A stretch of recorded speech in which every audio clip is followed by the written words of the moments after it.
آج ہم گناہ کے بارے میں دیکھیں گے کہ صغیرہ گناہ اینڈ کبیرہ گناہ وہ کیا ہے۔ دیکھیے ایک تو وہ ہے نا چھوٹے چھوٹے گناہ ہوتے ہیں، اللہ سبحانہ تعالیٰ انشاءاللہ وہ معاف کریں گے۔ رسول اللہ صلی اللہ علیہ وسلم نے ہمیں بتایا کہ جب ہم وضو کرتے ہیں تو اب جب ہم فیس دھوتے ہیں تو آنکھوں کا وہ چلا جاتا ہے جو گناہ ہوتے ہیں، جو زبان کے گناہ ہوتے ہیں، جو کلی کرتے ہیں، ہاتھ دھوتے ہیں ہاتھ کا گناہ، پاؤں دھوتے ہیں، وہ ہم نے پڑھا۔ اس کے بعد نماز، ایک نماز سے دوسری نماز کے درمیان میں جو گناہ ہوتے ہیں وہ معاف ہو جاتے ہیں، اس کا کفارہ بیسیکلی بن جاتا ہے نا گناہوں کا۔ اس کے بعد جیسے عمرہ کرتے ہیں تو کہتے ہیں کہ وہ جو پیچھے گناہ ایک عمرے سے دوسرے عمرے تک حج کر کے آتے ہیں تو بالکل پاک صاف ہو جاتے ہیں، وہ ہم نے پڑھا ہوا ہے۔ وہ سارے کے سارے وہ گناہ ہوتے ہیں جو چھوٹے گناہ ہوتے ہیں، صغیرہ گناہ کی بات ہے۔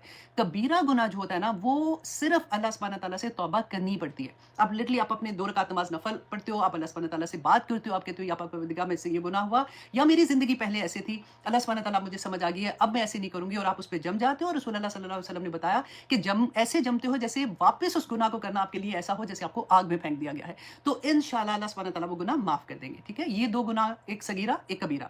اب ہم حدیث کی طرف آتے ہیں تاکہ آپ اس کو اچھے سے سمجھ سکیں۔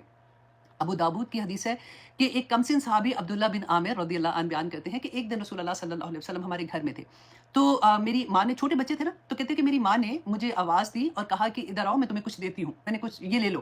ہم کرتے ہیں نا اکثر بچوں کو بات سنو وہ نہیں بھی سن رہے تو ہم کہتے ہیں دیکھو یہ چیز ہے یہ لے لو۔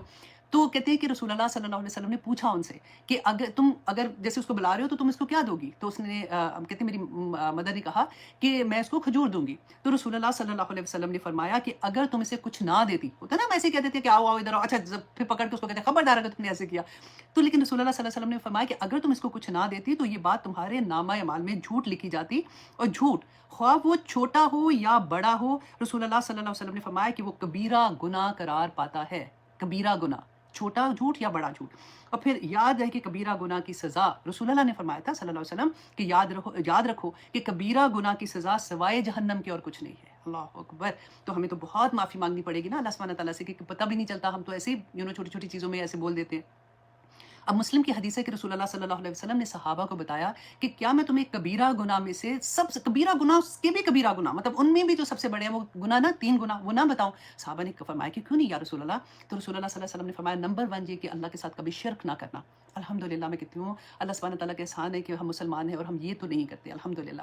نمبر 2 یہ فرمایا ہے کہ ماں باپ کی نافرمانی نہ کرنا، یہ کبیرہ گناہ میں آئے گا، نافرمانی نہیں کرنا۔ نمبر 3 یہ فرمایا ہے کہ جھوٹ نہ بولنا اور جھوٹی گواہی نہ دینا۔ اللہ اکبر۔ یہ 3 چیزیں بتائیں اور صحابہ کہتے ہیں کہ رسول اللہ صلی اللہ علیہ وسلم سے نا ٹیک لگا کے بیٹھے ہوئے تھے۔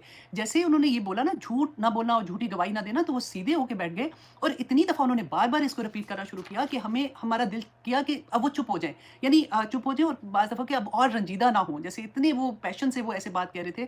تو دیکھیں کئی دفعہ ایسا ہوتا ہے، گواہی دینے کا ہمارے ذہن میں تو ہوتا ہے نا ہم نے کون سی عدالت میں جا کے گواہی دینی ہے، لیکن کئی دفعہ